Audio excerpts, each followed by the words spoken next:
मिलने जा रहा है? राम का आशीर्वाद तो सबको मिलेगा और निश्चित तौर से राम के मंदिर के लिए और राम के मंदिर की स्थापना के लिए और जो धर्म के लिए लड़ता है उसको लिए उसको उनका आशीर्वाद प्राप्त होगा। तो कांग्रेस है कि बीजेपी है? क्योंकि बीजेपी ने काम भी ये तो परिणाम कह रही कि राम भवन हमने भी बनाया है। ये तो परिणाम में ही पता चल जाएगा। जिन्होंने भगवान राम का उपहास उड़ाया, भगवान राम के अस्तित्व पर प्रश्न चिन्ह खड़ा किया, उनको तो पूरे देश की जनता जानती है।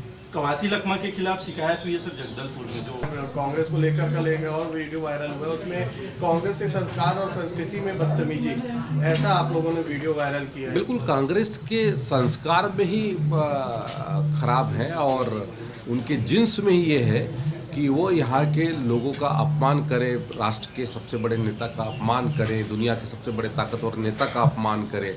ये उनकी मानसिकता रही है और उस मानसिकता से उबर नहीं पा रही है, क्योंकि उनको सीधा सीधा दिख रहा है कि उनकी हार सुनिश्चित है और निश्चित तौर पे भारतीय जनता पार्टी के कार्यकर्ताओं के मनोबल बढ़े हैं, उसके कारण से वो अपनी हार को पचा नहीं पा रहे हैं। पूरे प्रदेश भर में इसका आयोजन होगा। देखिए, भारतीय जनता पार्टी, हम तो सनातनी हैं और ये केवल भारतीय जनता पार्टी का नहीं, कांग्रेस के लोग का, कम्युनिस्ट के लोगों का, बसपा के जितने भी पार्टियां हैं वो भी कहते हैं भगवान राम को माने, भगवान राम के आदर्शों पे चले, ये प्रयास है।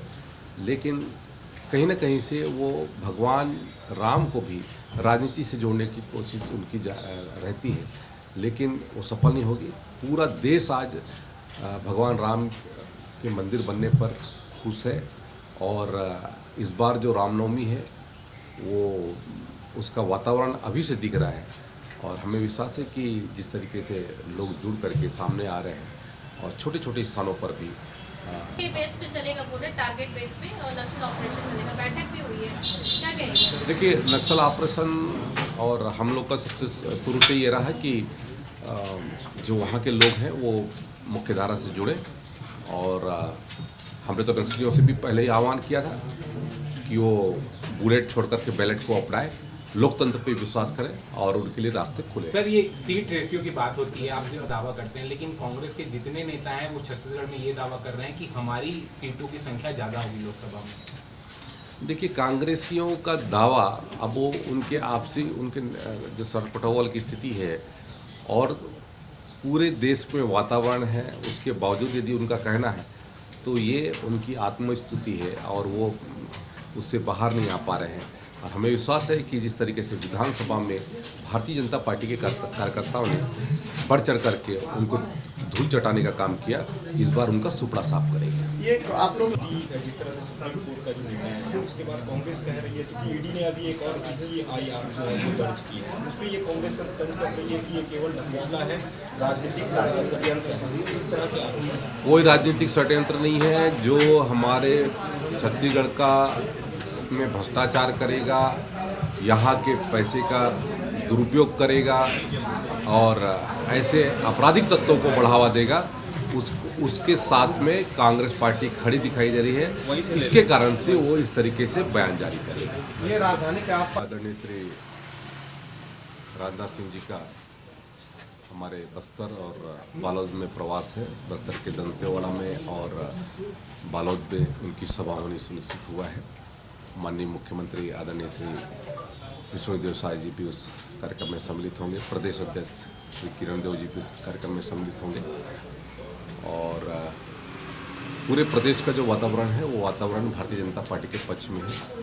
कांग्रेस में हताशा है, निराशा है, आपसी गुटबाजी के चलते सर फुटबॉल की स्थिति बन चुकी है और हार का ठीकरा अभी से वो तलाश रहे हैं कि किसके ऊपर डाला जाए। देखिए, इनके एक एक नेता ने माननीय नरेंद्र मोदी जी पर जिस तरीके से टिप्पणियां की हैं वो बहुत ही आपत्तिजनक है और कवासी लखमा ने तो मोदी जी के ऊपर जिस तरीके से उन्होंने टिप्पणी की है वो बहुत ही दुर्भाग्यजनक है। कहीं ना कहीं से कवासी लखमा की जो भाषा है वो कांग्रेस की भाषा है और कांग्रेस की भाषा आज पाकिस्तान की भाषा बनकर के रह गई है। जिस तरीके से पाकिस्तान के लोग कहते हैं कि मोदी मरेगा या मोदी को ये होगा, उस तरीके की भाषा आज उनके नेता कह रहे हैं, कवासी लखमा कह रहे हैं। जो मोदी मरेगा की बात कह रहा है, ये पाकिस्तानियों की भाषा है, जो हमारे कहते हैं कट्टर दुश्मन है, उनकी भाषा है। तो ये पाकिस्तानी की भाषा आज लखमा जी की तो पूरे देश ने नकारा है। छत्तीसगढ़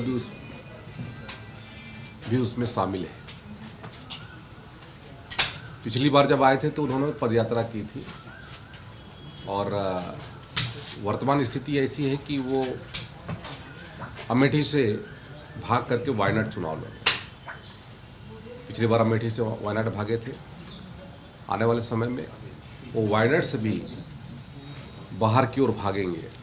सुरक्षित सीट तलाशने की उनकी कोशिश जारी है कि किस तरीके से वो अपनी सीट बचा सके। जब उनका बड़ा नेता ही इस स्थिति में है तो बाकी की स्थिति तो और भी गंभीर है। वो तो अपने सीट पर बात ही नहीं कर रहे हैं, इसलिए देश के यशस्वी प्रधानमंत्री जी पर उलझुल टिप्पणियां कर रहे हैं ताकि वो खबरों में बने रह सकें। इस रामनवमी पर बीजेपी बड़ा आयोजन करने